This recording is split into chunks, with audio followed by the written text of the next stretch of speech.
Hello students, good morning all of you. मैं Umesh sir उज्ज्वल education के YouTube channel में आप सभी लोगों का स्वागत करता हूं।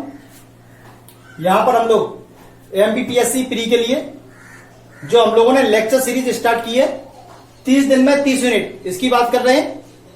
यहां पर हम लोग फर्स्ट यूनिट की बात कर रहे हैं। इसके जो क्लास फर्स्ट और क्लास 2 थी उसमें हम लोगों ने क्या किया था, जो मध्य प्रदेश का बेसिक परिचय था वो हमने कंप्लीट कर लिया है।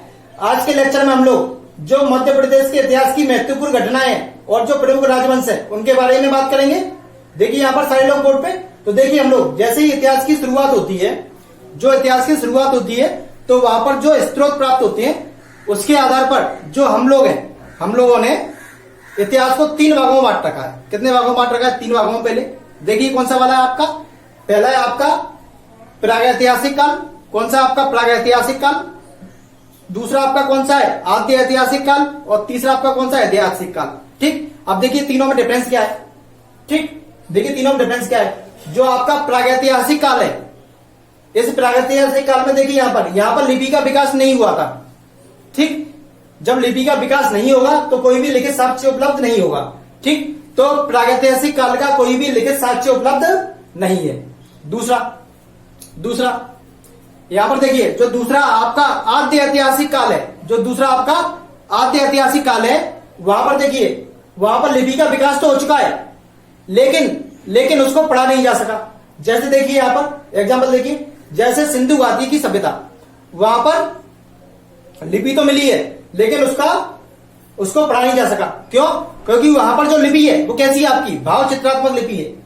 कैसी है? आपकी भाव चित्रात्मक लिपि। अब यहां पर देखिए जो भी आपका प्रदर्शित किए गए चित्र, यदि उसका हमें मीनिंग नहीं मालूम कि इसका मतलब ये है, तो हम लोग बता सकते हैं क्या? नहीं। तो इसलिए हम लोग वहां पर नहीं पढ़ पाए। तीसरी जगह बात करें, तीसरे नंबर का बात करें हम लोग, तीसरे नंबर की बात करते हैं हम लोग। तीसरे नंबर पे कौन सा आपका? ऐतिहासिक काल। अब देखिए ऐतिहासिक काल में कौन सा आपका, यहां पर देखिए यहां पर आपका लिपि का विकास तो आपका हो चुका था दूसरे वाले में, लेकिन पढ़ा नहीं जा सका। यहां पर देखिए, यहां पर जिस लिपि का विकास हुआ है उसको पढ़ा भी जा सका है। यहां पर जो लिपि है उसको पढ़ा भी जा चुका है। ठीक, वो किसमें हो गया? आपका ऐतिहासिक काल में। अब जैसे हम लोग बात करें प्राचीन इतिहास की, वो किसके अंदर आएगा? आपका ऐतिहासिक काल के अंदर।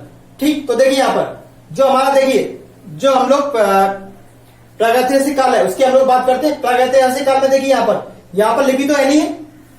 यहां पर देखिए जो पुरातात्विक साक्ष्य मिले हैं उसके आधार पर इसकी हम लोग बात करते हैं। जैसे बात करें इसमें, यहां पर बात करें जो आपका प्रागैतिहासिक काल है, यहां पर बात करते हैं हम लोग पाषाण काल की। किसकी बात करते हैं? पाषाण काल की। अब देखिए यहां पर पाषाण काल का 3 भागों में वर्गीकरण किया गया है। देखिए यहां पर जो पाषाण काल है, पाषाण काल का 3 भागों में वर्गीकरण किया गया है। पहला देखिए, पहला आपका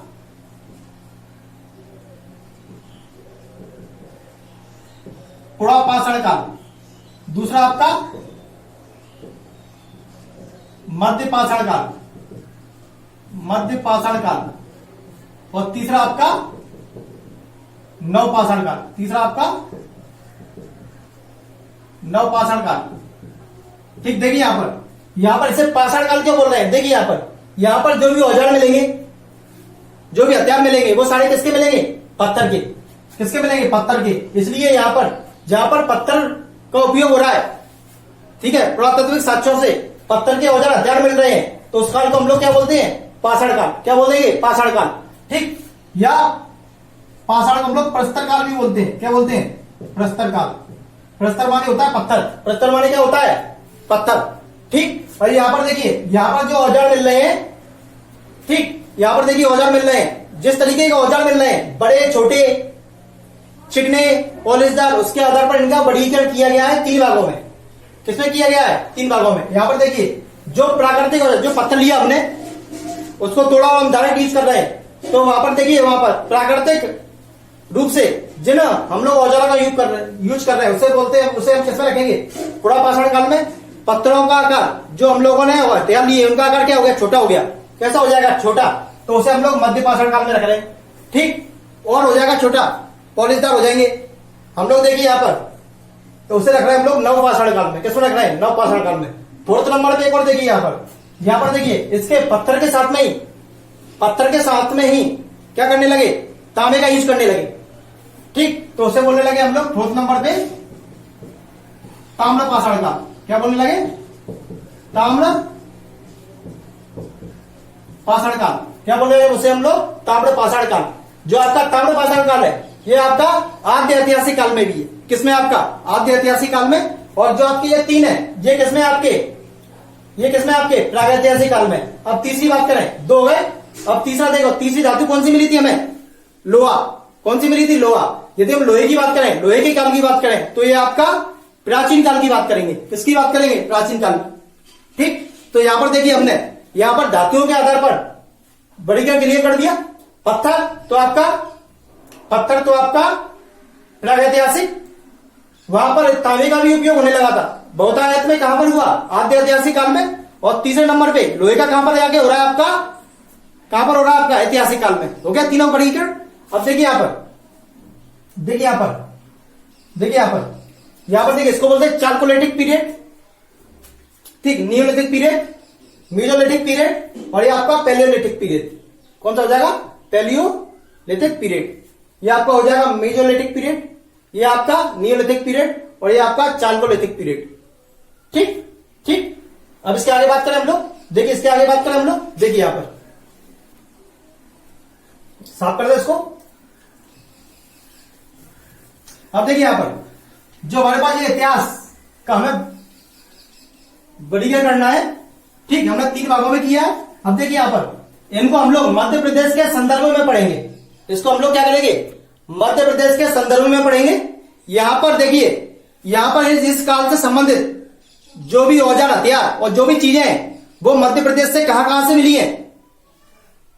ठीक, उनके बारे में हम लोगों को यहां पर बात करनी है। और मध्य प्रदेश के इतिहास में जो महत्वपूर्ण घटनाएं घटी हैं मध्य प्रदेश में, उसकी हम लोग चर्चा करेंगे यहां पर।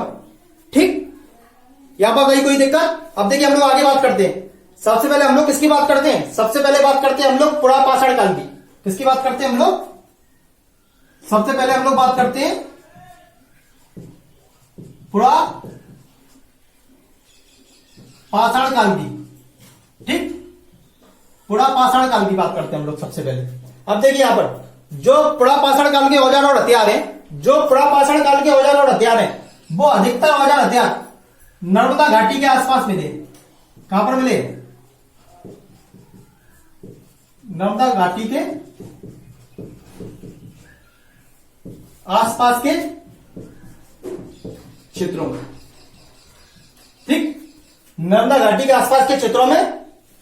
ठीक, इस काल से संबंधित जो भी औजार हथियार बहुतायत में कहां से मिले हैं, नर्मदा घाटी के आसपास के क्षेत्रों से। ठीक, नर्मदा घाटी के आसपास के क्षेत्रों की बात करें हम लोग, देखिए यहां पर बात करते हैं हम लोग। देखिए नर्मदा घाटी के उत्तर की बात करें हम लोग, उत्तर में कहां से मिले, देखिए यहां पर। ठीक है, देखिए यहां पर एक तो बड़े शहरों की में बात करें तो यहां पर दमोह से मिलते हैं। कहां से मिलते हैं, दमोह से। ठीक, दमोह से मिलेंगे, बुढ़ाना से मिलेंगे, दमोह से मिलेंगे, बुढ़ाना से मिलेंगे। आगे बात करें हम लोग, देखिए सुखचाई से मिलेंगे, सुखचाई से मिलेंगे। ठीक, ये कुछ जगह हैं जिनसे मिलते हैं। ठीक, मैंने याद रखना नर्मदा घाटी के आसपास के क्षेत्रों से, और याद रखना है दमोह। कहां से याद रखना है, दमोह। ठीक, अब देखिए यहां पर जो नर्मदा घाटी के आसपास के क्षेत्रों से मिले हैं उसमें मिला क्या क्या है, देखिए यहां पर जो पत्थर के औजार मिले हैं वो मिला क्या क्या उसमें, देखिए यहां पर देखिए एक तो आपका कुल्हाड़ी मिली है। ठीक, कुल्हाड़ी मिली है। यहां पर देखिए दोनों तरीके की कुल्हाड़ी मिली है, एक हत्तेदार भी मिली है और बिना हत्थे की मिली है। हत्थे वाली की बोलते हैं हस्त कुठार। क्या बोलते हैं, हस्त कुठार। यहां से खुरचनी भी मिली है। क्या मिली, खुरचनी, पत्थर की पतली, इससे हम लोग क्या करते हैं, मिट्टी खुरचते हैं ना। ठीक, उसी तरीके से यहां पर कुल्हाड़ी मिली है दोनों। ठीक, कुल्हाड़ी मिली है दोनों। ठीक, कुल्हाड़ी मिली दोनों, हत्थे वाली जिसे हम लोग हस्त कुठार बोलते हैं।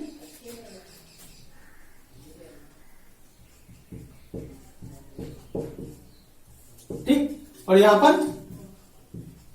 बिना हत्थे वाली भी मिली। कैसी मिली है, ठीक, यहां से खुरचनी भी मिली है, यहां से खुरचनी भी मिली है। अब देखिए यहाँ पर आगे बात करें हम लोग, देखिए हम लोग और आगे बात करें, यहाँ पर देखिए, यहाँ पर देखिए इंपॉर्टेंट चीज बता रहा हूं, ठीक ध्यान में देखिए। यहाँ पर सीहोर के पास एक जगह है हथनौरा, सीहोर के पास एक जगह है हथनौरा। कौन सी जगह है? हथनौरा। कौन सी जगह है आपकी? हथनौरा। हथनौरा ये कहां पर है आपकी? सीहोर में।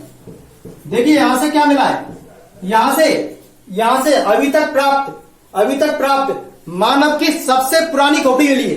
अभी तक प्राप्त मानव की सबसे पुरानी खोपड़ी मिली है, जिसका नाम क्या रखा है? उसका नाम रखा है नर्मदा मानव। क्या रखा है? नर्मदा मानव। क्या रखा है उसका नाम? नर्मदा मानव। ठीक, एक चीज और मिली है, देखिए यहां से हथनौरा सीहोर से एक चीज मिली है, ये पुरातात्विक स्थल है। पूछा जाता है कि हथनौरा पुरातात्विक स्थल, हथनौरा पुरातात्विक स्थल कहां पर स्थित है? कहां पर है आपका? सीहोर में। यहां पर देखिए, यहां पर जो हाथी की विलुप्त प्रजाति है स्टेगोडोन, उसके अवशेष भी यहीं से मिले हैं। विलुप्त हाथी स्टेगोडोन के अवशेष भी कहां से मिले आपके? हथनौरा से।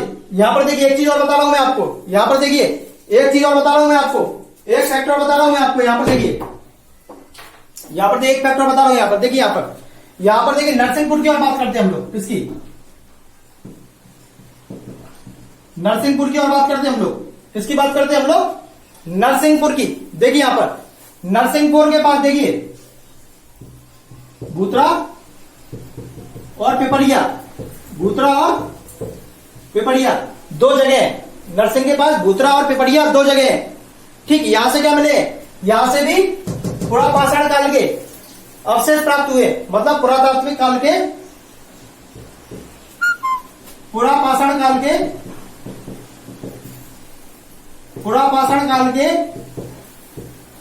यहां से पुरापाषाण काल के अवशेषों में क्या है? औजार हथियार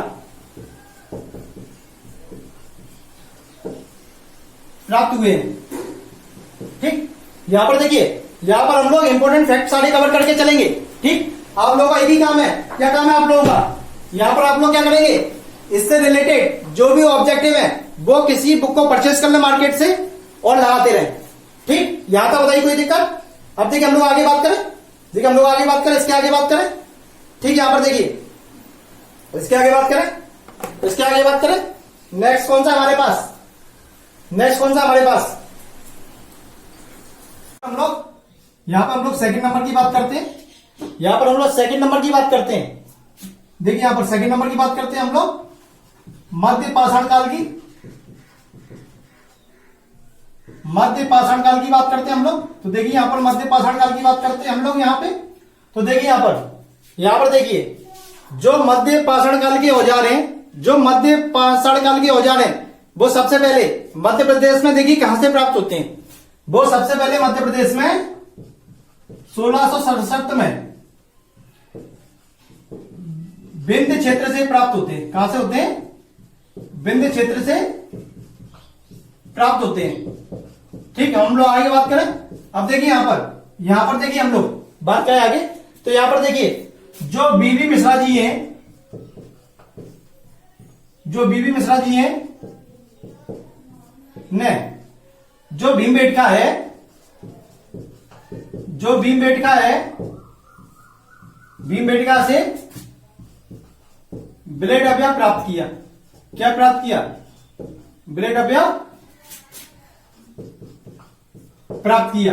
और देखिए यहां पर देखिए हम लोग यहां से देखिए सोन घाटी की बात करें, सोन घाटी, तो सोन घाटी से लगभग 450 के आसपास, 450 के आसपास कितने आपके मध्य पाषाणकालीन हथियार और औजार प्राप्त हुए हैं। ठीक, और आगे बात करें हम लोग। देखिए यहां पर देखिए हम लोग आदमगढ़ की बात करें, आदमगढ़ की खुदाई से भी मिले हम लोगों को। ठीक, तो देखिए यहां पर देखिए हम लोग प्रमुख मध्य पाषाणकालीन स्थलों की बात कर लें, जिनसे हमें मध्य पाषाण काल से संबंधित औजार हथियार मिले हैं। देखिए यहां पर इनमें हम लोग दो की बात करेंगे जो प्रमुख है। देखिए कौन कौन से आपके, एक है आपका आदमगढ़, एक कौन सा आपका आदमगढ़, एक आपका आदमगढ़ और दूसरा आपका भीमबेटका, दूसरा आपका भीमबेटका। ठीक, आदमगढ़ और आपका भीमबेटका। ठीक, यहां तो बताइए कोई दिक्कत। अब देखिए यहां पर हम लोग, यहां पर देखिए हम लोग देखिए इन दोनों के फैक्ट की हम लोग यहां पर बात कर लेंगे। भीमबेटका के बारे में हम लोग यहां पे पूरी बात कर लेंगे और हम लोग आदमगढ़ के बारे में भी पूरी बात कर लेंगे हम लोग यहां पे। तो देखिए सबसे पहले हम लोग बात करते हैं, वेरी इंपॉर्टेंट, एग्जामिनेशन में बहुत पूछा जाता है, कौन सा भीमबेटका। कौन सा पूछा जाता है आपसे, भीमबेटका। ठीक, जो यहाँ पर भीमबेटका है, जो यहाँ पर भीमबेटका है, ये कहां पर स्थित है, ये आपका रायसेन। कहां पर है, रायसेन जिला है, रायसेन जिले में औरंगाबाद, रायसेन जिले में जो अब्दुल्लागंज है वहां पर ये स्थित है। सिंपल सी बात आएगी। ठीक, डायरेक्ट पूछा जाता है भीमबेटका कहां पर स्थित है, किस जिले में, रायसेन में। ठीक, अब यहां पर देखिए इसकी 1957-58 में डॉक्टर विष्णु श्रीधर वाकड़कर साहब ने खोज की थी। ठीक, ये क्यों प्रसिद्ध है, भीमबेटका क्यों प्रसिद्ध है, ये आपका पुरातात्विक स्थल है। यहां से हम लोगों को क्या मिला है, यहां से शैल चित्र वह शैलाश्रय मतलब शैल की आश्रय स्थल मतलब गुफाएं। यहां पर आदि मानव की गुफाएं मिली हैं। ठीक, और आदि मानव ने जो पेंटिंग करी है, ठीक, जो कलाकारी करी है, चित्र बनाए हैं, ठीक, वो कहां से प्राप्त हुए हैं, आपके भीमबेटका से। कहां से प्राप्त हुए हैं, आपके भीमबेटका से। यहां तो भाई कोई दिक्कत। अब देखिए आगे बात करें हम लोग, आगे बात करें, यहां पर देखिए इसे यूनेस्को ने विश्व धरोहर घोषित किया है, इसे यूनेस्को ने विश्व धरोहर घोषित किया है। देखिए यहां पर इसे यूनेस्को ने विश्व धरोहर घोषित किया है सन 2003 में। यहां पर देखिए इसे यूनेस्को ने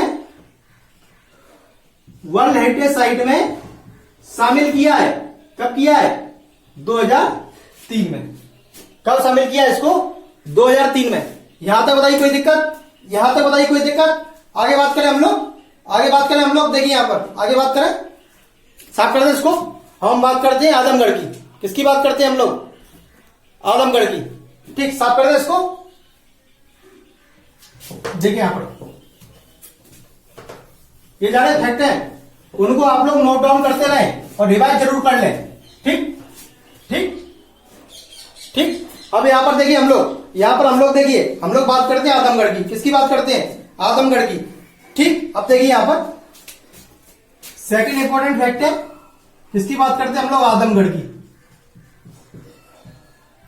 ठीक, यह भी आपका मध्य पाषाणकालीन पुरास्थल है। यह आपके होशंगाबाद जिले में स्थित है। कहां पर है, होशंगाबाद जिले में नर्मदा के तट पर स्थित है। होशंगाबाद जिले में नर्मदा के तट पर स्थित है। होशंगाबाद जिले में नर्मदा के तट पर स्थित है। यहां तक बताइए कोई दिक्कत। अब हम लोग आगे बात करते हैं इसकी। अब देखिए इसमें हम लोग और आगे देखते हैं, इसमें देखिए हम लोग आगे देखते हैं। देखिए यहां पर देखिए, यहां पर सबसे पहले कृषि व पशुपालन के साक्ष्य प्राप्त हुए। यहां पर मध्य प्रदेश में सबसे पहले कृषि व पशुपालन के साक्ष्य, कृषि व पशुपालन के साक्ष्य। देखिए यहां पर मध्य प्रदेश में, जो मध्य प्रदेश की बात करें, वहां पर जो कृषि और पशुपालन के साक्ष्य सबसे पहले कहां से प्राप्त हुए हैं, ये प्राप्त हुए हैं सबसे पहले प्राप्त हुए हैं आपके आदमगढ़ से। कहां से प्राप्त हुए हैं, ये हुए आपके आदमगढ़ से। ठीक, ये आपका पुरातात्विक स्थल है। ठीक, यहां तक बताइए कोई दिक्कत। अब देखिए हम लोग इसके आगे बात करें। ठीक, इसके आगे बात करें। ठीक, देखिए यहां पर हम लोग देखिए यहां पर जो ये प्राप्त किए हैं, ये किसने प्राप्त किए, ये किए हैं आरबी जोशी। किसने प्राप्त किए, आरबी जोशी जी ने। ठीक, यहां तक बताइए कोई दिक्कत। ठीक, यहां पर देखिए एक और चीज, यहां पर जो आपका मध्य पाषाणकालीन पुरास्थल है। यहां से जो उपकरण, जो औजार प्राप्त हुए हैं, वह औजार जो पुरापाषाण काल है उससे छोटे मिलते हैं। कैसे मिलते हैं? छोटे। और बाद में जाएंगे तो कितने हो जाएंगे? बहुत छोटे। जैसे माइक्रोलेटेड पीरियड कहते हैं ना हम लोग, छोटा, सूक्ष्म। ठीक, यहां तक बताइए कोई दिक्कत? कोई दिक्कत? अब देखिए आगे बात करते हैं हम लोग। अब इसके आगे हम लोग बात करते हैं एक और चीज। यहां पे देखिए यहां पर, यदि यहां पर क्लासिफिकेशंस, जो हमारा इतिहास है उसका क्लासिफिकेशन डिटेल में पढ़ना है तो आप लोग मेरे इतिहास के लेक्चर्स में जाके देख सकते हैं। वहां पर मैंने सारी चीजें क्लियर कराई हैं। ठीक, उसके बाद ऐसे कोई भी पॉइंट हो जो आपको क्लियर नहीं हो रहा हो या उसमें कोई भी डाउट हो तो आप मुझे कमेंट कर सकते हैं। नेक्स्ट क्लास जो भी होगी हमारी, उसमें हम लोग क्या करेंगे? सारे डाउट क्लियर करते हुए चलेंगे। ठीक, हम ये चाहेंगे कि स्टूडेंट्स के माइंड में कोई भी क्वेश्चन आए तो उसका सॉल्यूशन आपको मैं यहां पे करवा दूं। ठीक, ऐसा ना हो कि जो क्वेश्चन हम लोग मिस कर रहे हैं वही हमारा एग्जामिनेशन में आ जाए। ठीक, या तो बताइए कोई दिक्कत? अब देखिए हम लोग आगे बात करते हैं। आगे कौन सा है आपका? थर्ड नंबर पे हमारा नवपाषाण काल। थर्ड नंबर पे हमारा नवपाषाण काल। नवपाषाण काल जिसे हम लोग क्या बोलते हैं? जिसे हम लोग बोलते हैं न्यूलिथिक पीरियड। जैसे हम लोग क्या बोलते हैं? Neolithic period. यहां पर बताइए कोई दिक्कत? अब देखिए यहां पर, ठीक, यहां पर देखिए, यहां पर जो सबसे महत्वपूर्ण, मध्य प्रदेश में जो सबसे महत्वपूर्ण स्थल यहां से मिला है वह है कुक्कन। वो कौन सा? आपका कुक्कन। और ये कहां पर है? ये आपका सीधी जिले में स्थित है। ठीक, सबसे महत्वपूर्ण स्थल जहां से नवपाषाणकालीन औजार प्राप्त हुए हैं वह कौन सा है? सीधी जिले का कुक्कन स्थल है। सीधी जिले का एक कुक्कन स्थल है। यह पुरातात्विक साइट से यहां से हमें नवपाषाणकालीन संस्कृति के अवशेष प्राप्त हुए। ठीक, यहां तक बताइए कोई दिक्कत? अब देखिए यहां पर आगे बात करें हम लोग। ठीक, देखिए यहां पर देखिए, यहां पर हम एक चीज और बात करते हैं। यहां पर देखिए, यहां पर जो मध्य प्रदेश की राजधानी है भोपाल, उसके पास है बेड़ागढ़। उसके पास है बेड़ागढ़। वहां से भी कुछ अवशेष मिले हैं। तो वहां से देखिए जो अवशेष मिले हैं उनमें एक तो चंद्राकार औजार मिले। चंद्राकार मतलब है ना चंद्र की भांति, जैसे हम लोग यूज करते थे ना, ऐसा करके। ठीक, ऐसे मिले। और कुछ समलम आकार के औजार प्राप्त हुए। कैसे हुए? समलम आकार के औजार प्राप्त हुए। एक और चीज, यहां से इसके कुछ औजार आपके जबलपुर से ही मिले। कहां से मिले? जबलपुर से ही मिले। ठीक, अब देखिए हम लोग इसके आगे बात करें। ठीक है, जबलपुर से, दमोह, सागर, होशंगाबाद, पन्ना, इन जगह से भी क्या हुए? इसके औजार प्राप्त हुए। ठीक, इसको साफ कर दे हम लोग, इसको साफ कर दे। अब देखिए इसके आगे बात करें हम लोग। ठीक, यहां पर देखिए भोपाल का बेड़ागढ़ का आप लोग लिख लेना। भोपाल के बेड़ागढ़ से अर्धचंद्राकार एवं समलम आकार के औजार प्राप्त हुए। ठीक, यहां तक बताइए कोई दिक्कत? अब देखिए हम लोग आगे बात करें। ठीक, अब हम लोग क्या बात करते हैं? अब हम लोग बात करते हैं ताम्रपाषाण काल की। अब देखिए यहां पर किसकी बात करते हैं हम लोग? जो भी है पॉइंट आप देख लेना कौन से नंबर का है। हम लोग बात करते हैं ताम्रपाषाण काल। ये आपका चालकोलिथिक पीरियड है। देखिए यहां पर इसको हम लोग ताम्रपाषाण काल क्यों बोलते हैं? इसको हम लोग ताम्रपाषाण काल ही क्यों बोलते हैं? देखिए यहां पर देखिए, अभी तक देखिए पत्थर की खोज हो चुकी थी। ठीक, पत्थरों का उपयोग कर रहा था। ठीक, मनुष्य। अब देखिए वहां पर जो मनुष्य थे, ठीक, जो भी थे, आदि मानव जो भी है, वो क्या कर रहे हैं? उन्होंने वहां पर पत्थरों के साथ तांबे का उपयोग करना स्टार्ट कर दिया। दूसरी धातु का, कौन सी थी दूसरी धातु? तांबा। इसका उपयोग स्टार्ट कर दिया। ठीक, इसका उपयोग स्टार्ट कर दिया। यदि ये बहुतायत में उपयोग कब स्टार्ट हुआ था इसका? आद्य ऐतिहासिक काल में। ठीक, यहां पर स्टार्ट कर दिया उन्होंने। ठीक, तांबे के साथ में पत्थरों का उपयोग स्टार्ट कर दिया, तो इसे नाम दे दिया हम लोगों ने ताम्रपाषाण काल। क्या नाम दे दिया इसे? ताम्रपाषाण काल। क्या नाम दे दिया इसे? ताम्र पाषाण काल।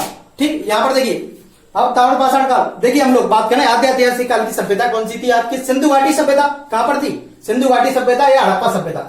तो एक पॉइंट देखिए यहां पर जो ताम्र पाषाण काल है, यहां पर जो हड़प्पा सभ्यता है उसका कोई भी अवशेष मध्य प्रदेश से प्राप्त नहीं हुआ। लिखते यहां पर लिखते हड़प्पा काल या सिंधु घाटी सभ्यता का कोई भी अवशेष मध्य प्रदेश से प्राप्त नहीं हुआ। ठीक, मध्य प्रदेश से कोई भी इसके अवशेष प्राप्त नहीं हुए, कोई भी अवशेष मध्य प्रदेश से प्राप्त नहीं हुए। ठीक, और दूसरी चीज देखिए मालवा में जो मूर्तियां मिली हैं, जो मालवा से इस काल की जो मूर्तियां मिली हैं उसमें वृषभ का अंतर मिलता है। वृषभ मतलब बैल, वृषभ मतलब बैल। मालवा से प्राप्त मूर्तियों में, मालवा से प्राप्त मूर्तियों में वृषभ, वृषभ माने क्या होता है, बैल का अंकन, बैल का अंकन मिलता है। यहां तक बताइए कोई दिक्कत, यहां तक बताइए कोई दिक्कत। आगे बात करें, देखिए यहां पर देखिए यहां पर मालवा के, देखिए यहां पर नागदा आवरा, आपका नावटा टोली, ये कुछ ऐसी साइट्स हैं जहां से हमें ताम्र पाषाणकालीन संस्कृति के साक्ष्य प्राप्त हुए। ठीक, मैं यहां पे एक चार्ट बना दूंगा। ठीक है, चलिए चार्ट के अलग अलग करके मैं लिखा देता हूं सारे जो पुरातात्विक साइट्स हैं ताम्र पाषाणकालीन संस्कृति की, जहां से हमें मध्य प्रदेश में ताम्र पाषाणकालीन संस्कृति से संबंधित जो औजार हथियार अवशेष प्राप्त हुए हैं उनकी हम लोग बात करेंगे। ठीक, तो देखिए इसको साफ कर देता हूं, मैं एक एक करके सारे नोट डाउन करा देता हूं, एक एक करके सारे मैं आपको नोट डाउन करा देता हूं। ठीक, यहां तक बताइए कोई दिक्कत। अब देखिए हम लोग आगे बढ़े, देखिए हम लोग आगे बढ़े, साफ कर दो इसको, साफ कर दो इसको।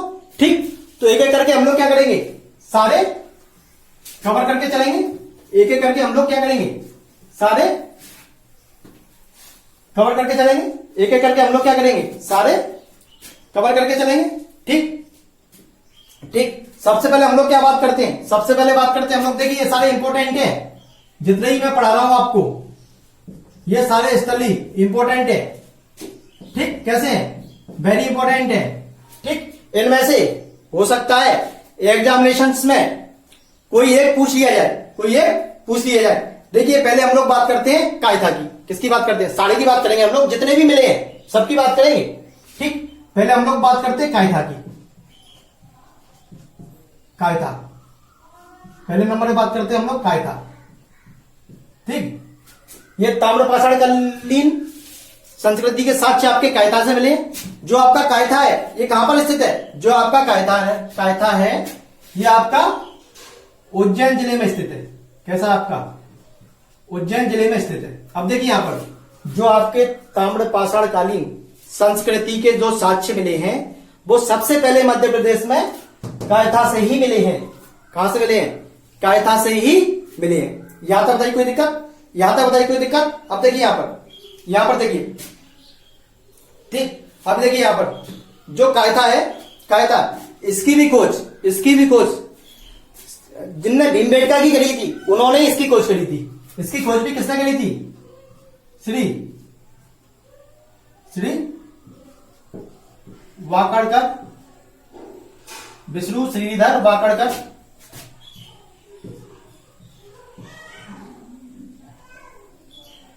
जी के निर्देशन में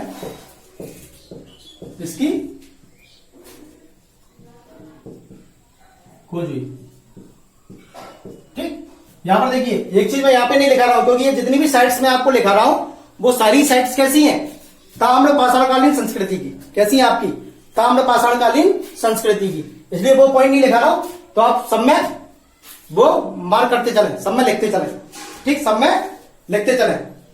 ठीक ठीक, यहां तक बताइए कोई दिक्कत। अब देखिए यहां पर देखिए ये आपका जो है ये आपकी बराहमीर की जन्मभूमि थी। जन्मभूमि थी। देखिए यहां पर एक चीज और देख लीजिए, ऐसा नहीं पूछा जाता है, देखिए यहां पर तब भी फैक्ट नोट डाउन कर लीजिए। जो श्रीधर वाकड़कर जी थे, उन्होंने इसकी को 1964 में की थी। कब करी थी? 1964 में। ठीक, यहां पर देखिए, यहां पर जो पुरातात्विक बस्ती है उसके जो साक्ष्य प्राप्त हुए वो लगभग 1380 ईसा पूर्व के आसपास के प्राप्त हुए। कैसे हुए? लगभग 1380 ईसा पूर्व के आसपास के ताम्र पाषाणकालीन बस्ती के साक्ष्य प्राप्त हुए। ठीक, 1964 में खोज हुई। कहां पर? उज्जैन में बारावीर की जन्मभूमि थी। ठीक, दूसरा पॉइंट यहां पर देखिए, ये वही फैक्ट हम लोग लेके चल रहे हैं जो एग्जामिनर पूछता है हमसे, जो हमसे एग्जामिनर पूछता है। इसके बाद कुछ नहीं जाएगा, जब ये कंप्लीट हो जाएगा ना तो आप देखना। ठीक ठीक, अब देखिए हम लोग आगे बात करें। देखिए हम लोग आगे बात करते हैं। देखिए हम लोग आगे बात करते हैं। दूसरा नंबर बात करते हैं हम लोग एरड़ की। किसकी बात करते हैं? एरड़ की बात करते हैं। किसकी बात करते हैं हम लोग? एरड़ की बात करते हैं। ठीक, एरड़ की बात करते हैं हम लोग। देखिए यहां पर हम एरड़ की बात करते हैं, एरड़ की बात कर रहे हैं। तो देखिए एरड़ की बात करें। देखिए एरड़ का जो प्राचीन नाम है, क्या नाम है? देखिए यहां पर जो एरड़ है उसका जो प्राचीन नाम है वो देखिए क्या है? उसका प्राचीन नाम है एडिकेड। क्या नाम था? एडिकेड। क्या नाम था? एडिकेड। ठीक, यहां पर देखिए जो एरड़ की हम लोग बात कर रहे हैं, जो हम लोग एरड़ की बात कर रहे हैं, यहां से देखिए, यहां से जो ताम्र पाषाणकालीन बस्तियों के साक्ष्य प्राप्त हुए वो कब के हुए हैं? वो हुए आपके 2000 ईसा पूर्व से लेके 700 ईसा पूर्व के बीच की जो ताम्र पाषाणकालीन संस्कृतियां हैं, जो ताम्र पाषाणकालीन बस्तियां हैं, उनके साक्ष्य यहां से हमें प्राप्त हुए। ठीक, यहां पर देखिए, यहां पर जो इसका जो खुदाई हुआ, जो निर्देशन हुआ है वो कृष्णदत्त वाजपेयी के निर्देशन में हुआ है। वाजपेयी के निर्देशन में, कृष्णदत्त वाजपेयी के निर्देशन में। एक और चीज, यहां पर जो एरड़ है ये आपके बेतवा नदी के तट पर स्थित है। कहां पर है? बेतवा नदी के तट पर स्थित है। देखिए यहां से एक चीज और, एरड़ की बात करें हम, यहां से एक चीज और देखिए, इंपॉर्टेंट फैक्ट। ठीक, यहां से हमें अभिलेख भी मिला एक, यहां से हमें एक अभिलेख प्राप्त हुआ है, जैसे हम लोग भानुगुप्त का अभिलेख कहते हैं। किसका कहते हैं? भानुगुप्त का अभिलेख प्राप्त हुआ है। किसका हुआ है? भानुगुप्त का अभिलेख प्राप्त हुआ है। अब आप लोग देखिए, जो पढ़ने वाले उनके रिमाइंड में आ गया होगा दिमाग में फटाक से, जो आपका भानुगुप्त का अभिलेख है। ठीक, इससे हमें क्या करता है? सबसे पहले एरड़ अभिलेख से ही सबसे पहले हमें सती प्रथा की जानकारी मिलती है। किसकी मिलती है? सती प्रथा की। किसकी मिलती है? सती प्रथा की जानकारी। देखिए यहां पर क्या था, जो भानुगुप्त जी थे उनके मंत्री थे। मंत्री क्या हो जाते हैं? मंत्री की युद्ध में मृत्यु हो जाती है, युद्ध में। ठीक, तो उनकी जो पत्नी होती है, वो उनके साथ सती हो जाती है। वो उनके साथ क्या हो जाती है? सती। ठीक, तो यहीं से हमें सबसे पहली बार सती प्रथा की जानकारी मिलती है। ठीक, कहां पर है? मध्य प्रदेश के एरड़। मध्य प्रदेश के एरड़। यहां तक बताइए कोई दिक्कत? यहां तक बताइए कोई दिक्कत? आगे बात करें हम लोग, देखिए यहां से आगे बात करें हम लोग, यहां से देखिए। ठीक, देखिए यहां पर एक चीज और है, यहां से देखिए, यहां पर जो एरड़ अभिलेख है और जो एरड़ अभिलेख से हमें क्या बोलते हैं? हूणों के आक्रमण की जानकारी भी लगती है। हूणों के आक्रमण की जानकारी भी मिलती है। देखिए यहां पर एक चीज और देखिए, यहां पर देखिए एक और चीज इंपॉर्टेंट फैक्ट है। यहां से देखिए, यहां से जो हमें बस्तियां मिली है, देखिए वहां से देखो, वहां से हमें तांबे की कुल्हाड़ी मिली है और सोने के गोले जो गोले होते हैं ना, वो सोने के गोले ठीक। और चित्रित मृदवान, जो चित्रित मृदवांड है वो भी हमें यहां से प्राप्त हुए। ठीक, हो गया क्लियर। ठीक, और जो देखिए यहां पर जो एरर है आपका कहां पर है, आपका ये आपका कहां पर, आपका सागर, कहां पर है आपका सागर जिले में, कहां पर है आपका सागर। यहां तो देखिए दिक्कत। आगे बात करें हम लोग, आगे बात करें थर्ड नंबर पे, थर्ड नंबर पे बात करें हम लोग। देखिए थर्ड नंबर की बात करें हम लोग, साफ करते हैं इसको। ये जितने भी फैक्ट है सारे इंपॉर्टेंट हैं, एक भी मिस नहीं होना चाहिए। ठीक, आगे बात करें हम लोग।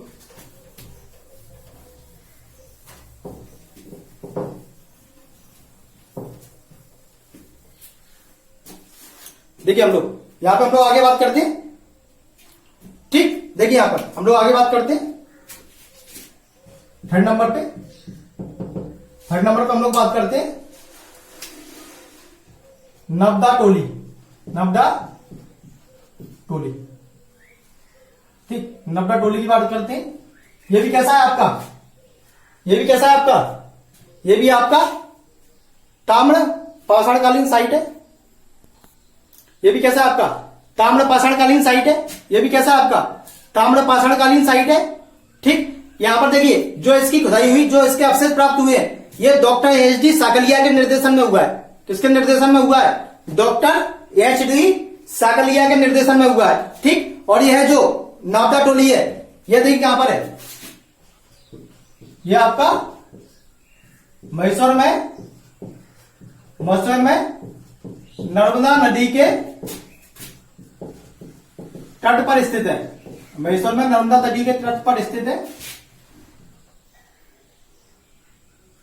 देखिए इसके जो अवशेष मिले हैं, डॉक्टर एच.डी. साकलिया के निर्देशन में, एच.डी. साकलिया के निर्देशन में प्राप्त हुए, एच.डी. साकलिया के निर्देशन में प्राप्त हुए। यहां तक भाई कोई दिक्कत। आगे बात करें, देखिए यहां पर देखिए, देखिए जो यहां का जो अस्तित्व मिला है, यहां से जो नवदा टोली है वहां पर जो ताम्र पाषाणकालीन बस्तियों के जो साक्ष्य मिले हैं वह लगभग 1660 ईसा पूर्व के आसपास मिले। ठीक, कब के मिले, 1660 ईसा पूर्व के आसपास के ताम्र पाषाणकालीन बस्तियों के साक्ष्य प्राप्त हुए।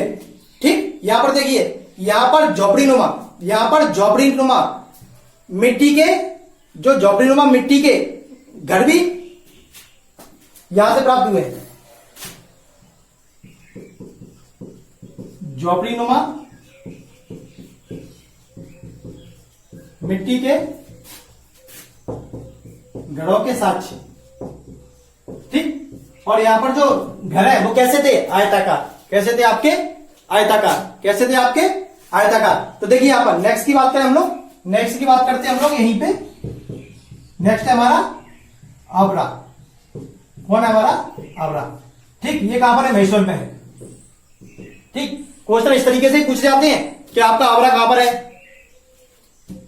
ठीक, कायता कहां पर है, इस तरीके से क्वेश्चन पूछे जाते हैं। ठीक, देखिए यहां पर, ठीक, यहां पर देखिए जो आपका आवरा है, जो आवरा है वो आपका मंदसौर जिले में स्थित है। कहां पर है आपका, यह आपका कहां पर है, मंदसौर जिले में स्थित है। यह कहां पर है आपका, मंदसौर जिले में स्थित है। ठीक, और ये क्या, देखिए यहां पर डॉक्टर एच.बी. त्रिवेदी के मार्गदर्शन में इसकी खोज हुई है।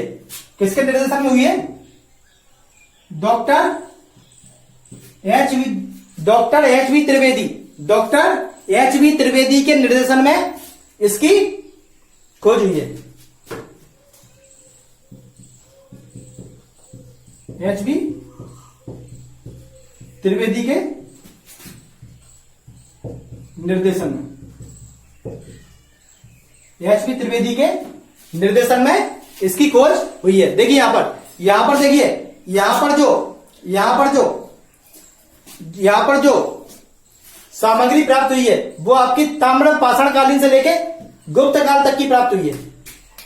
लिख लेंगे, यहां से सामग्री सामग्री, ताम्र पाषाण काल, ताम्र पाषाण काल से लेकर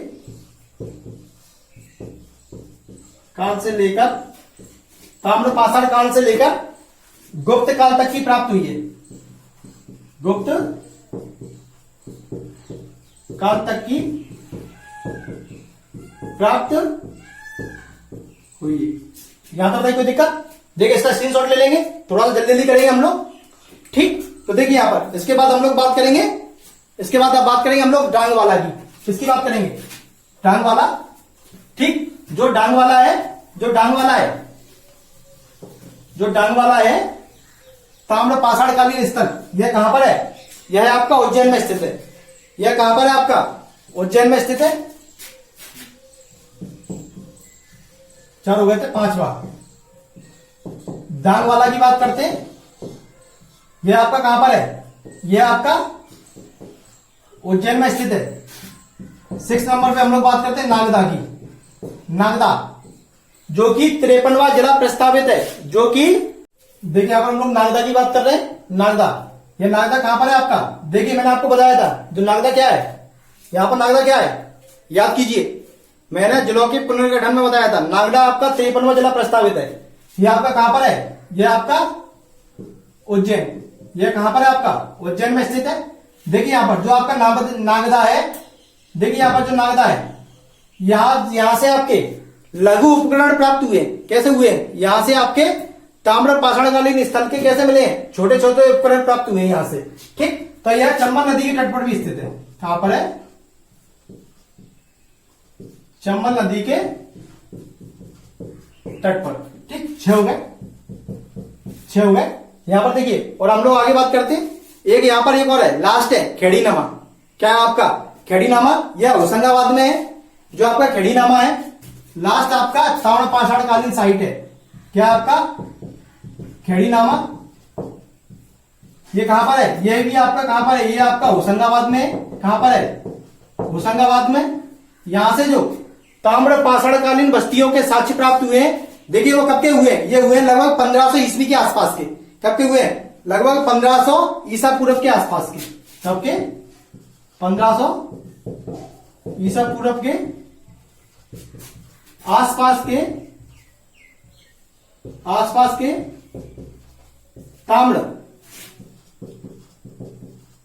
का पाषाणकालीन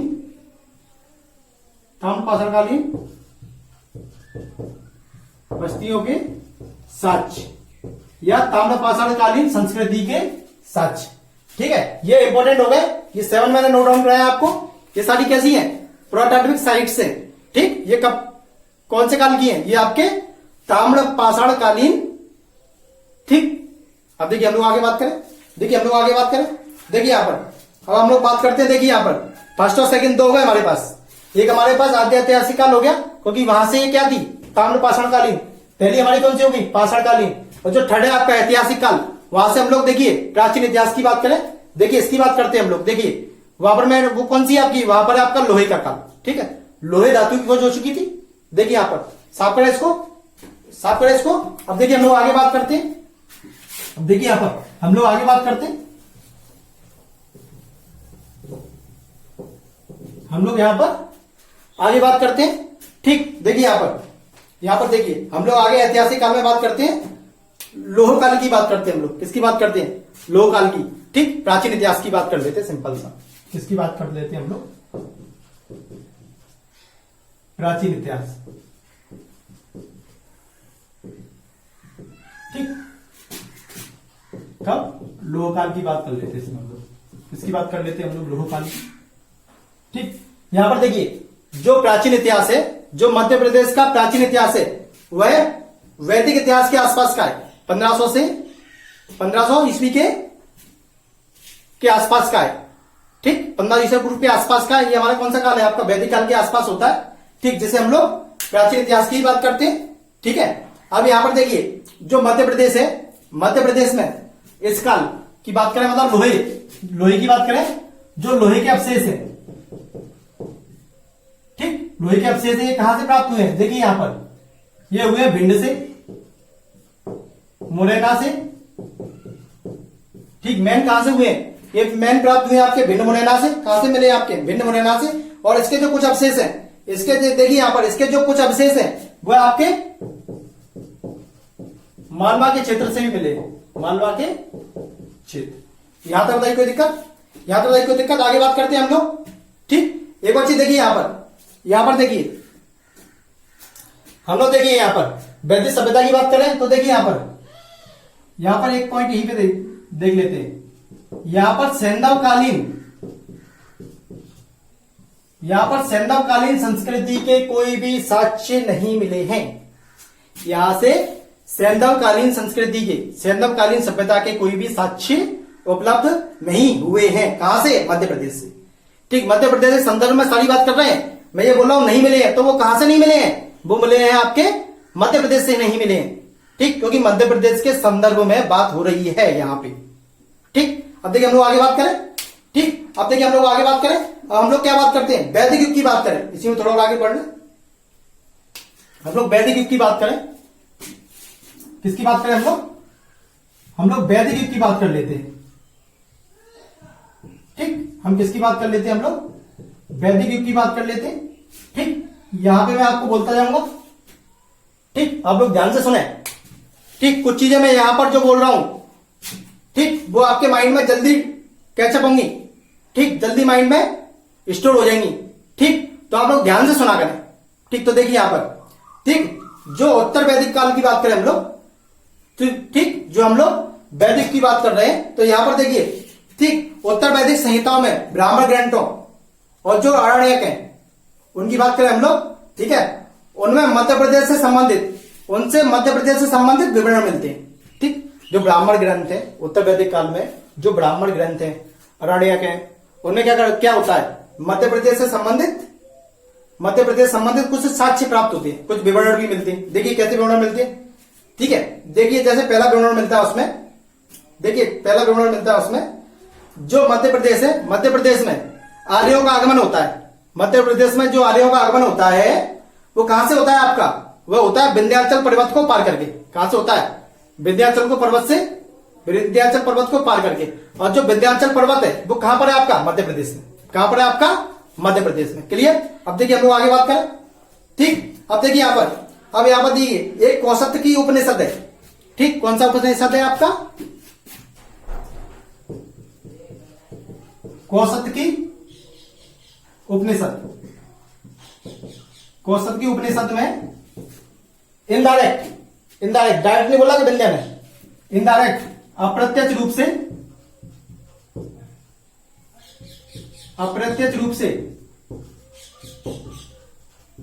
विंध्यन, अप्रत्यक्ष रूप से विंध्यन पर्वत का या विंध्य पर्वत का उल्लेख हुआ है।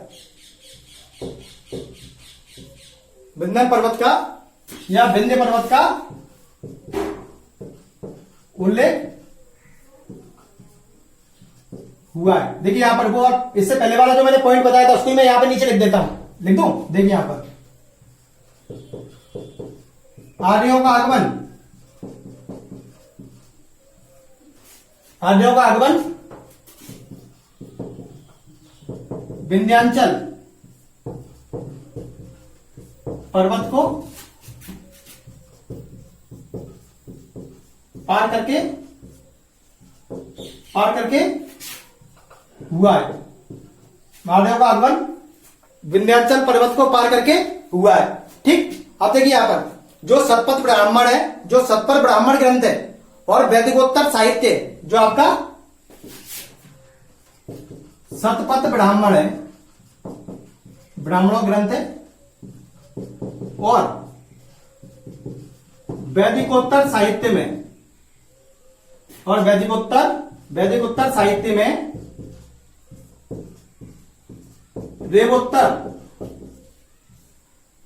रेवोत्तर का उल्लेख हुआ है। रेवोत्तर का उल्लेख हुआ है, ठीक। जो रेवोत्तर का उल्लेख हुआ है, जैसे रेवा किसका प्राचीन नाम है? नर्मदा का। रेवा किसका नाम है? प्राचीन नाम है नर्मदा का, ठीक।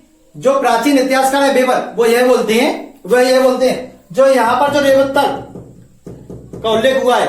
ये किसका उल्लेख है? रेवा का। किसका उल्लेख है? रेवा का। रेवा किसका प्राचीन नाम है? नर्मदा का। मतलब इनडायरेक्टली किसका निर्माण है? किसका उल्लेख हुआ है इनडायरेक्टली? नर्मदा नदी का भी, नर्मदा नदी का भी यहां पर उल्लेख हुआ है। नर्मदा नदी का भी यहां पर उल्लेख हुआ है। यहां तक बताइए कोई दिक्कत? आगे बात करें। देखिए यहां पर देखिए एक और चीज, यहां पर देखिए उत्तर वैदिक काल में जो निषाद जाति है, उत्तर वैदिक काल में जो निषाद जाति है, जो घने वनों में निवास करती थी, घने जंगलों में निवास करती थी, ठीक, उसका उल्लेख भी कहां पर हुआ है? ऐत्रेय ब्राह्मण में। ठीक, अब देखिए यहां पर लिख देते हैं ऐत्रेय ब्राह्मण में, ऐत्रेय ब्राह्मण में, ऐत्रेय ब्राह्मण में निषाद जाति का उल्लेख हुआ है। निषाद जाति का उल्लेख हुआ है। निषाद जाति का उल्लेख हुआ है। निषाद जाति का उल्लेख हुआ है जो मध्य प्रदेश के, जो मध्य प्रदेश के, जो मध्य प्रदेश के घने जंगलों में निवास करती थी, जो मध्य प्रदेश के घने जंगलों में, जो मध्य प्रदेश के घने जंगलों में निवास करती थी, जो मध्य प्रदेश के घने जंगलों में निवास करती थी। ये वैदिक युग की बात हो गई, ये वैदिक युग की बात हो गई। अब हम लोग देखिए आगे बात करें, देखिए हम लोग आगे बात करें, साफ करते हैं इसको, साफ करते हैं इसको। अब देखिए हम इसके आगे महाकाव्य काल की बात करते हैं। किसकी बात करते हैं? महाकाव्य काल की बात, रामायण और महाभारत की। ठीक, साफ करते हैं इसको। देखिए यहां पर इसके आगे हम लोग महाकाव्य काल की बात करते हैं, महाकाव्य काल की बात करते हैं। ठीक, किसकी बात करते हैं हम लोग? इसके आगे हम लोग महाकाव्य काल की बात करते हैं। अब देखिए महाकाव्य काल की बात करते हैं। ठीक, देखिए इसमें हम लोग महाकाव्य काल में रामायण काल की बात करते हैं। ठीक, किसकी बात करते हैं? महाकाव्य, रामायण, तो हम लोग रामायण की बात करते हैं। देखिए यहां पर देखिए रामायण की बात करते हैं हम लोग। देखिए यहां पर रामायण काल में देखिए प्राचीन जो मध्य प्रदेश है, जो रामायण काल में प्राचीन मध्य प्रदेश है, ठीक, इसमें जो दंडकारण्य और महाकांतर के वन, दंडकारण्य और महाकांतर के जो वन थे वो आपकर कहां थे? वो मध्य प्रदेश राज्य में थे। और यहां पर जो यदुवंशी नरेश थे मधु, यहां पर जो यदुवंशी नरेश थे मधु, उनका राज्य था, उनका राज्य था। देखिए यहां पर रामायण काल में लिख देता हूं मैं यहां पर, रामायण काल में प्राचीन काल में, प्राचीन काल में मध्य प्रदेश में दंडकारण्य वह महाकांतर, महाकालांतर के वन थे, जिनमें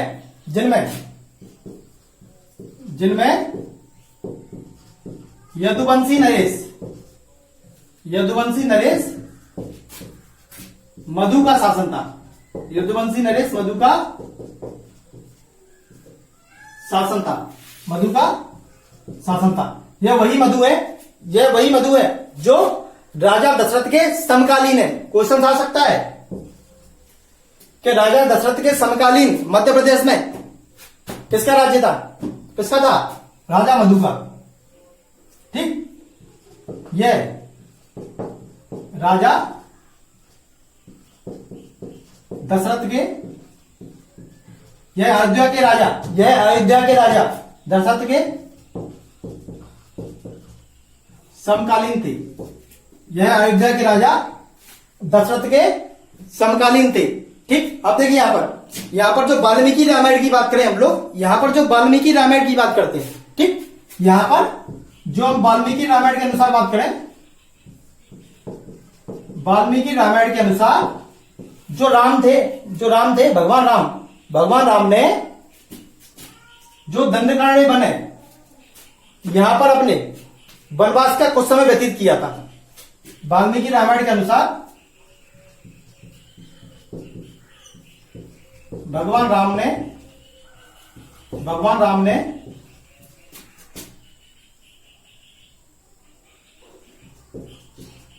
अपने वनवास का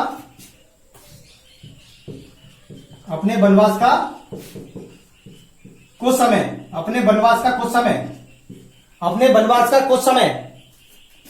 दंडकारण्य क्षेत्र जो देखिए कहां पर था, बस्तर, वर्तमान में छत्तीसगढ़ में व्यतीत किया। यहां तो बताइए कोई दिक्कत, तो देखिए यहां पर देखिए जो पहले देखिए कहां पर था, मध्य प्रदेश में। जब सन 2000 में जब नए राज्य का निर्माण होता है छत्तीसगढ़ का, तो ये कहां पर चला जाता है, छत्तीसगढ़ में। कहां पर चला जाता है, छत्तीसगढ़ में। पहले किसका भाग होता है, मध्य प्रदेश का। ठीक, यहां तो बताइए कोई दिक्कत, ठीक, कोई दिक्कत। अब देखिए यहां पर हम लोग आगे बात करें। देखिए यहां पर जो आगे चल के बात करें हम लोग, भविष्य में कुछ ने जो दक्षिण कौशल क्षेत्र है, देखिए लिख देता हूं यहां पर, भविष्य में जो कुछ ने दक्षिण कौशल क्षेत्र कौन सा आपका, छत्तीसगढ़ वाला, जो कहां पर, छत्तीसगढ़ में। भविष्य में कुछ ने दक्षिण कौशल छत्तीसगढ़ में राज्य किया।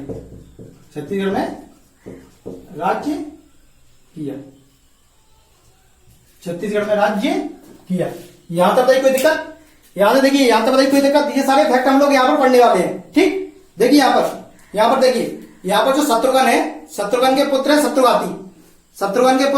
शत्रुघ्न ने दड़साण का जो नया नाम है वो क्या है, विदिशा। क्या नाम है, विदिशा पर राज्य किया। ठीक, शत्रुघ्न के पुत्र शत्रुघाती हुए कौन थे, शत्रुघ्न के पुत्र। ये कुछ फैक्ट हैं जो मैं यहां पर आपको लिखाने वाला हूं नीचे। ठीक, इनको हम लोग याद रखेंगे। ठीक, शत्रुघ्न के पुत्र शत्रुघाती ने दड़साण विदिशा पर राज्य किया। इसका क्या नाम था, विदिशा पर राज्य किया, जिसकी राजधानी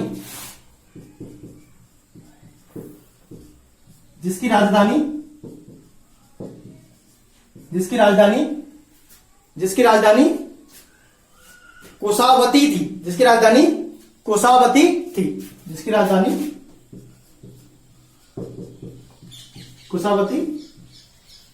यहां तक नहीं कोई दिक्कत। अब देखिए यहां पर इसको साफ कर देता हूं। इसमें कुछ पॉइंट और बचे हैं, उनको मैं नोट डाउन करा देता हूं। साफ कर दो इसको। देखिए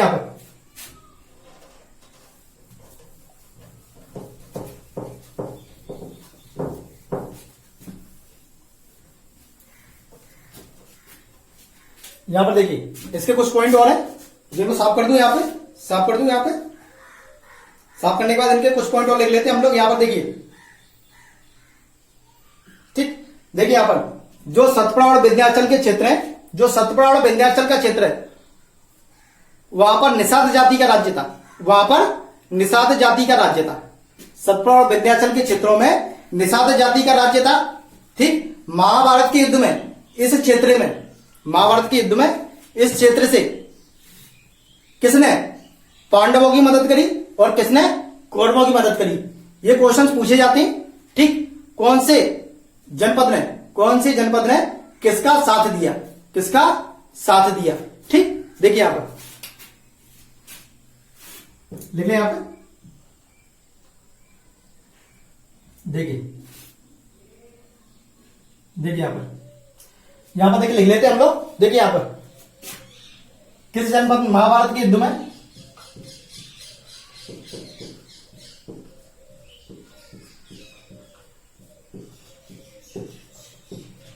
किस जनपद ने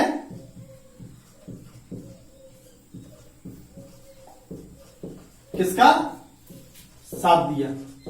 ठीक, किसका साथ दिया। ठीक, निषाद जाति के लोग राज्य करते थे। उनमें से जनपदें थी, उन जनपद में से किसने किसका साथ दिया? जो सतपुड़ा और विंध्याचल के क्षेत्र थे वहां पर निषाद जाति का राज्य था, निषाद जाति के लोग राज्य करते थे। ठीक, तो महाभारत का युद्ध होता है, तो उस महाभारत के युद्ध में कौन सी जनपद ने किसका साथ दिया? किसने पांडवों का साथ दिया और किसने आपका कौरवों का साथ दिया? उनकी हम लोग यहां पर बात कर रहे हैं। ठीक, तो देखिए यहां पर पांडवों की बात करें। ठीक, पांडवों का साथ किस किसने दिया? यहां पर देखिए पांडवों का साथ किस किसने दिया। देखिए यहां पर देखिए वत्स, काशी जनपद, कारूस, चेदी, दर्शान व आपका मत्स्य, इनने क्या किया? इन्होंने पांडवों का साथ दिया। किस किसने दिया? यहां पर देखिए वत्स काशी,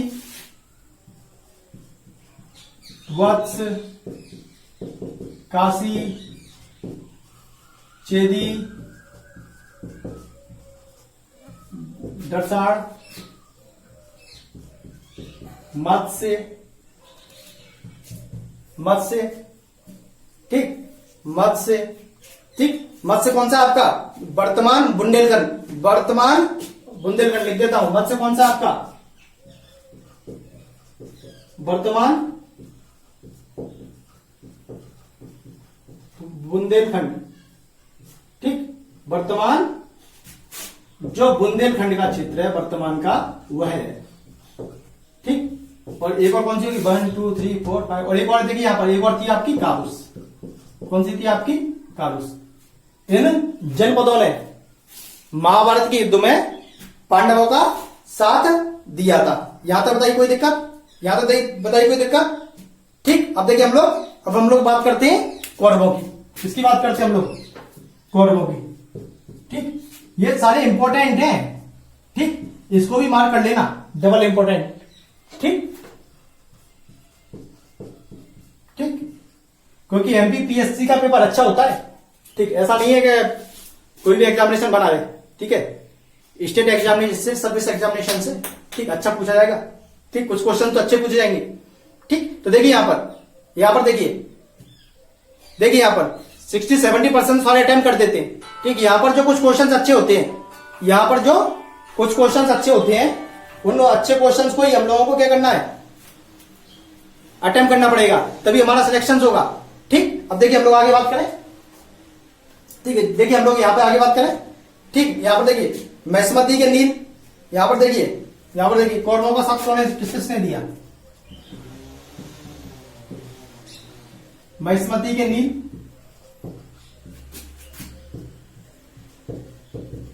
अवंती के बिंद, महिष्मती के नील, अवंती के बिंद, भोज अंधक। देखिए जनपदों के नाम लिखा रहा हूं। भोज, अंधक,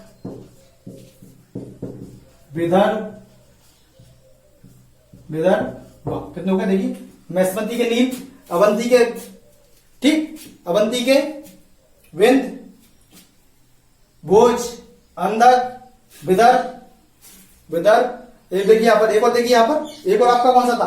देखिए यहां पर जो निषाद राजा थे उन्होंने भी कौरवों का साथ दिया था।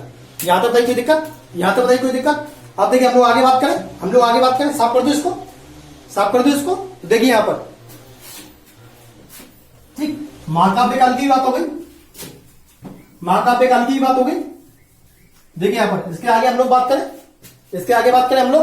देखिए यहां पर इसके आगे हम लोग बात करते हैं। ठीक, तो देखिए यहां पर इसके आगे बात करें हम लोग। आगे बात करते हैं हम लोग महाजनपद काल की। किसकी बात करते हैं हम लोग? महाजनपद काल की बात करते हैं।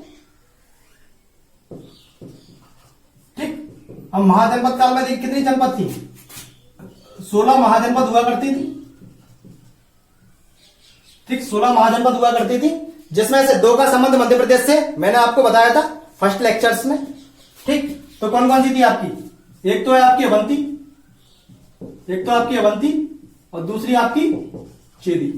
दूसरी कौन सी थी आपकी? चेदी। यहां तक बताइए कोई दिक्कत? अब देखिए हम लोग अवंती की बात करते हैं पहले, फिर हम लोग चेदी की बात करेंगे। पहले हम लोग अवंती की बात करते हैं, फिर हम लोग चेदी की बात करेंगे। देखिए हम लोग बात करते हैं अवंती। ठीक, किसकी बात करते हैं? अवंती की बात करते हैं। ठीक, अब यहां पर देखिए अवंती में, अवंती को दो भागों में बांटा गया था। ठीक, अवंती में क्या था? एक उत्तरी अवंती और एक दक्षिणी अवंती। उत्तरी अवंती की राजधानी उज्जैनी और दक्षिणी अवंती की राजधानी कौन सी थी? महिष्मती। ठीक, यहां तो कोई दिक्कत। और इन दोनों के बीच में एक नेत्रवती नदी बहती थी। कौन सी बहती थी? नेत्रवती नदी, जिसे हम लोग बेतवा नदी के नाम से भी जानते हैं, जिसे हम लोग बेतवा नदी के नाम से भी जानते हैं। ठीक, देखिए यहां पर आगे बात करें हम लोग अवंती। यहां पर देखिए ये आपका उत्तरी अवंती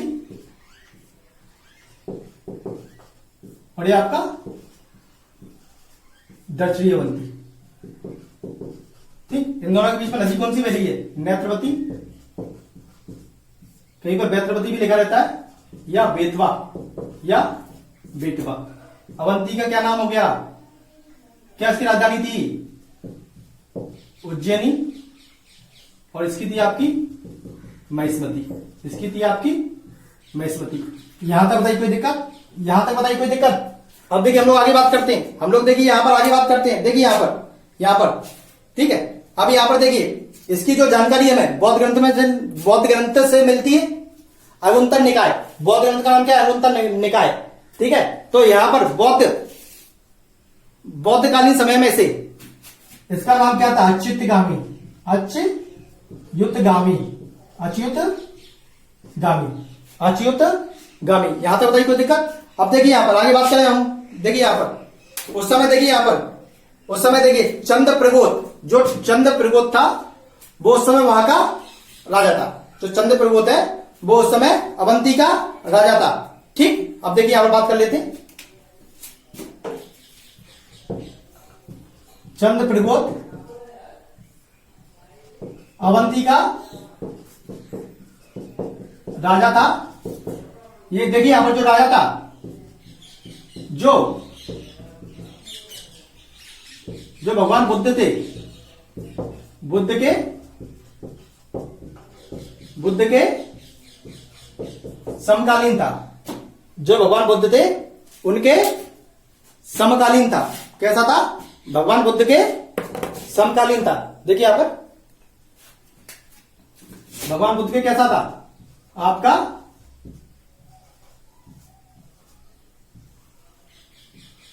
समकालीन था। यहां तक कोई दिक्कत? अब देखिए हम लोग आगे बात करते हैं। हम लोग आगे बात करते हैं इसके। ठीक ठीक, अब देखिए यहां पर जो चंद्रप्रगोत था उसके समय, चंद्रप्रगोत के समय जो मगध था वहां पर किसका राज्य था? देखिए यहां पर लिख देता हूं। चंद्रप्रगोत के समय बिम्बिसार मगध का राजा था। चंद्रप्रगोत के समय बिम्बिसार मगध का राजा था। बिम्बिसार मगध का राजा था। देखिए यहां पर, अब देखिए यहां पर एक बार क्या होता है, चंद्रप्रगोत बीमार हो जाता है। उसकी बीमारी का बहुत दयनीय स्थिति हो जाती है।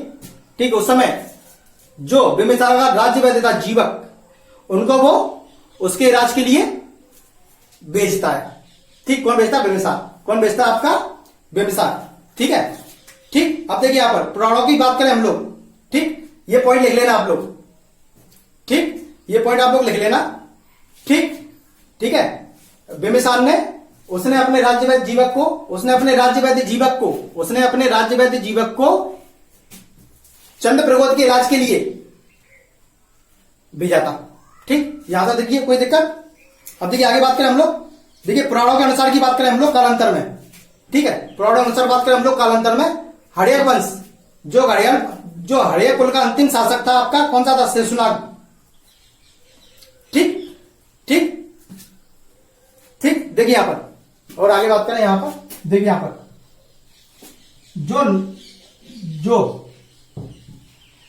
जो प्रगोत वंश का अंतिम शासक था, कौन था? नंदीवर्धन। कौन था आपका? नंदीवर्धन।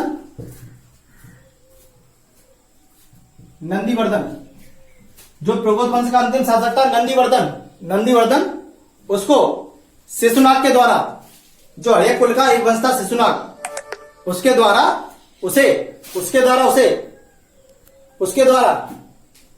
नंदीवर्धन को हरा दिया जाता है। नंदीवर्धन को हरा दिया जाता है और अवंती जनपद को मगध में शामिल कर लिया जाता है। अवंती जनपद को मगध में शामिल कर लिया जाता है। ठीक, नंदीवर्धन को हरे कुल का जो वंश है शिशुनाग वंश के द्वारा हरा दिया जाता है।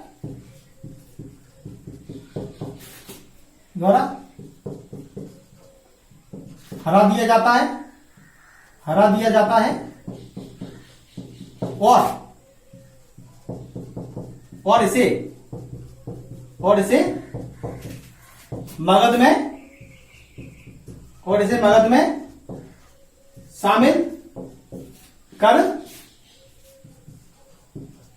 और इसे मगध में शामिल कर लिया जाता है। यहां तक बताइए कोई दिक्कत?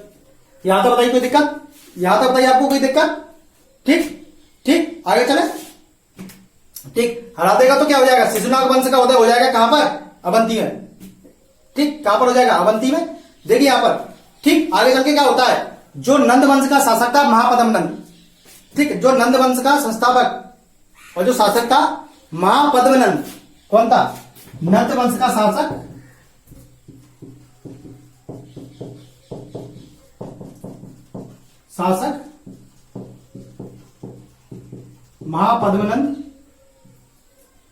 महापद्मनंद। आगे चलकर जो दोनों जनपद है उनको मगध में मिला देता है। महापद्मनंद दोनों जनपद को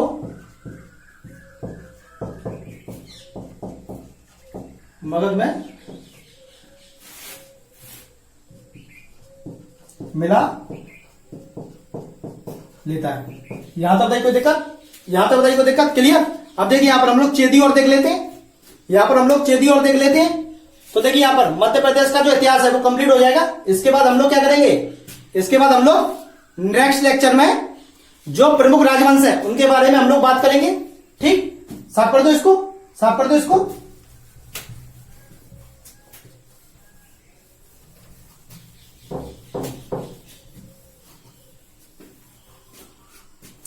देखिए यहां पर हम लोग चेदी की ओर बात कर लेते हैं।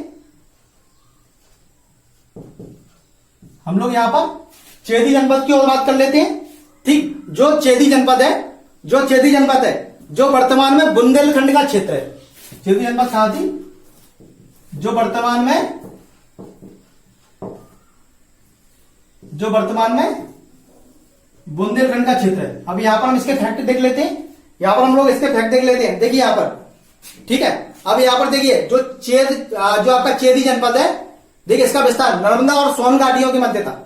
नर्मदा एवं सोन घाटियों के मध्य, ठीक, नर्मदा और सोन घाटियों के मध्य इसका विस्तार था।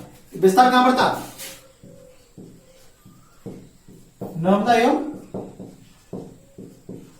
सोन घाटियों के मध्य, नर्मदा एवं सोन घाटियों के मध्य इसका विस्तार था। ठीक, और जो इसकी राजधानी थी कौन सी थी आपकी?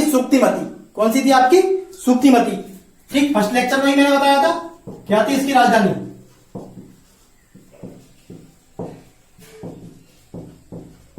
सुक्तिमती। राजधानी क्या थी इसकी? सुक्तिमती। ठीक, अब यहां से देखिए चेदी का जो प्रथम शासक था वो कौन था आपका? कोकल। प्रथम कौन था? जो यहां का प्रथम शासक था वो कौन था आपका? कोकल। कौन था आपका? कोकल। ठीक, कौन था आपका? कोकल। ठीक, यहां पर देखिए, यहां पर इसने राजधानी कहां बनाई? त्रिपुरी। तो राजधानी क्या थी इसकी? एक और नहीं, क्या थी आपकी? त्रिपुरी। कौन सी थी आपकी?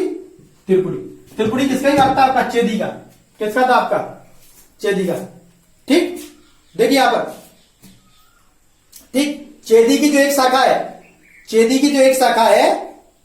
शाखा का जो कलिंग में स्थापित हुई, चेदी की एक शाखा थी, उसकी स्थापना कहां पर हुई? कलिंग में। ठीक, चेदी की एक शाखा चेदी की एक शाखा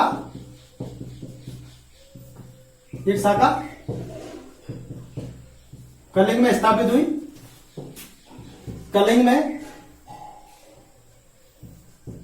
चेदी की एक शाखा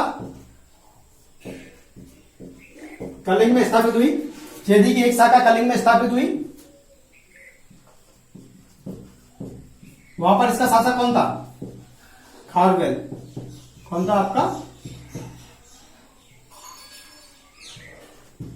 ठीक, यहां पर देखिए चेदी वंश का एक शासक है, चेदी वंश के एक शासक है, उनका नाम क्या है? शिशुपाल। चेदी वंश के एक शासक शिशुपाल का वर्णन महाभारत में भी मिलता है। ठीक, लिख देते हैं यहां पर।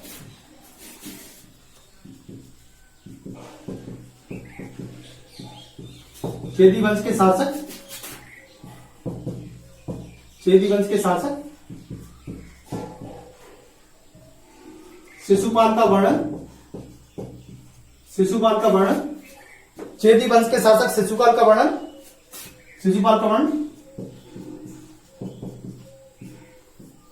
महाभारत में भी मिलता है। ठीक, यहां पर देखिए मध्य प्रदेश का जो महत्वपूर्ण इतिहास था वो हम लोगों ने यहां पे कंप्लीट कर लिया। मध्य प्रदेश का जो महत्वपूर्ण इतिहास था वो हम लोगों ने यहां पे कंप्लीट कर लिया। ठीक, इसके आगे हम लोग नेक्स्ट क्लास में बात करेंगे, जिसमें हम लोग जो मध्य प्रदेश के प्रमुख राजवंश है उनकी बात करेंगे। देखिए यहां पर जो मध्य प्रदेश के प्रमुख राजवंश है उनकी बात करेंगे। तो सबसे पहले हम लोग देखिए यहां पर सबसे पहले हम लोग कारुस वंश से स्टार्ट करेंगे। ठीक, कारुस वंश से मध्य प्रदेश में स्थापना होती है। ठीक, कारुस वंश की हम लोग बात करेंगे, उसके आगे धीरे धीरे हम लोग पढ़ते चलेंगे।